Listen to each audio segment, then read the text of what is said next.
ప్రకటన ఒకటి వచ్చింది, విదేశాల్లో ఉద్యోగం. కానీ ప్రకటన పూర్తిగా చదివితే డిగ్రీ పూర్తయిన వాళ్ళు మాత్రమే చెప్పండి అర్హులు. ఎందుకు అలా తీసి పక్కన పెట్టాను? దేవుడు ప్రేరేపించాడు, అప్లికేషన్ పెట్టన్నాడు. ప్రభా నాకు డిగ్రీ లేదు, నువ్వు పెట్టు అన్నాడు. నేను పెట్టాను. అక్కడ ఎవరిని కూర్చోబెట్టాడో తెలుసా? విదేశీ కంపెనీలో కూడా ఒక తెలుగువాడిని ఇంటర్వ్యూ చేయడానికి దేవుడు కూర్చోబెట్టాడు. దేవునికి మహిమ కలుగును గాక. కన్సల్టెంట్స్ అనేది ఇదంతా రుజువు అండి దేవుని కార్యములకి. వెళ్ళాను, 3500 మంది అసైన్ చేయమన్నాడు. జీతం ఎంతో తెలుసా అన్నాడు. జీతం అనేసరికి అప్పులు లెక్క పెట్టడం మొదలుపెట్టా.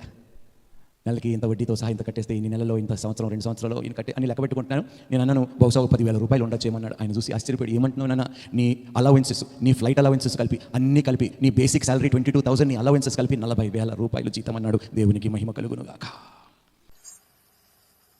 నేను మరీ అంత ఎదవలా కనపడుతున్నానా? ఓ మాదిరిగా కూడా కనపడలేదా?